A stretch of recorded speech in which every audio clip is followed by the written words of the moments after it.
Today we're going to talk about African trading empires and what they have to do with the founding of the United States. Start off with some definitions. A caravan is a group of travelers, a group of traders traveling together. If you've ever seen the minivan, I think it's Dodge Caravan, a lot of people traveling together. That's what a caravan was. They did it for safety and just for convenience. Pilgrimage, it's a journey taken for a religious reason. We'll be hearing about a pilgrimage that a ruler took. And lastly, astrolabe, it's an instrument used by sailors, and it uses the sun and the stars to measure location. It's measuring the latitude from the equator, either above or below the equator. So those are the definitions we'll be using today. Places. We're going to be concentrating on Africa today. Ghana, it's a country in West Africa. It's still in existence today. Mali, an African country that thrived in the 1300s. It was actually in the same location as Ghana. Lastly, Songhai, another African country. This thrived from about 1300 to about 1500. And again, the same location as Ghana and Mali. Timbuktu, it's a trading center at the southern edge of the Sahara Desert. The Sahara, the large desert in Africa. We'll be hearing about trade crossing the Sahara Desert today. And lastly, Mecca. That's on the Arabian Peninsula, and it's a city that's holy to Muslims. Muslims are followers of the religion of Islam.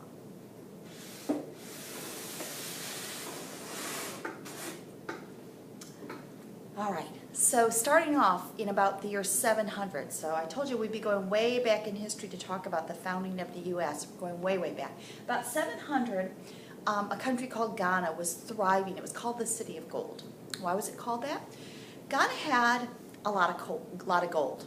Not a bad problem to have. The one problem they did have was they didn't have salt. And I know you're probably thinking, I'd rather have gold than salt. Myself as well, but at that time salt was very, very much needed. This is way prior to refrigeration. Africa's a very hot country. If I have meat, I need to preserve it. If I let it sit out, it's going to spoil. I can't eat it. It's wasted. If I have salt, I can dehydrate that meat and take all the moisture out. It's not going to rot now, and it's going to last me, and my family can eat this meat for days, weeks, months at a time until it's completely gone. Salt was important. So what they would do was they would trade their gold for salt. Traders from the African desert or from the Sahara Desert would bring the salt, trade it for gold. And at that time, salt was worth its weight in gold. You trade a pound of gold for a pound of salt. So not such a bad deal if you're the people with the salt. Traders not only brought the goods like salt, they also brought their customs and their religions down into Ghana, into Timbuktu. And so the spread of the religion of Islam, Muslims, started pouring into that area. So it was a way that religion would spread. Ghana grew rich on taxes. The leader taxed both imports and exports. So if you were selling or trading or trading back for goods, there was money taxed on it. So they grew very, very rich. The society, though, the Ghana's power declined around the year 1100. In its place sprung up Mali. Mali was larger in area than Ghana. It was on the site of Ghana, but a little bit larger. The ruler there continued the trade, but he also expanded the trade. So rather than just trading with other African countries, he now traded with Europeans. The Europeans would bring cloth and horses, which before then had not been seen in Africa, and they would trade for gold, for cola nuts, and unfortunately for captive slaves. Slavery was nothing new. In Mali, they had slaves. They traded and gave the European slaves. Their leader was Mansa Musa.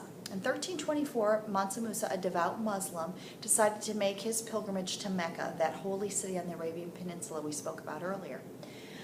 When he went, he did not go alone. He took 1,000 people with him, 500 slaves. Each slave was carrying a gold bar that weighed about 4 pounds. So that's a lot of gold. Along the way, they strengthened the economies of all the places they crossed because they spent their gold along the way. So he strengthened the economy. He also strengthened ties with other Muslim countries because what he did was he brought Muslims back with him, scholars, people that were experts in their field, to come to Timbuktu. Now, Timbuktu had been known as a center of trading. Now it was a center of learning. There was the study of astronomy, of math, a great mosque. A mosque is a religious place where Muslims would worship. A great mosque was built there. So Mali and Timbuktu became just a very advanced society. So Timbuktu was the center of learning.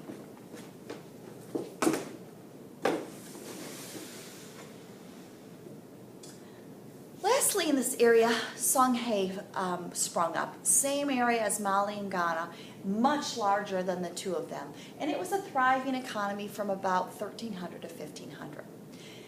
People in Europe were learning about the geography of Africa and Asia, and that made them, once they knew what these places were like, it made them confident, it made them want to explore more and find out what these other places in the world were like. And that will lead to further European exploration until finally, down the road, they're going to go beyond Africa, beyond Asia, and discover a new continent that they didn't even know existed.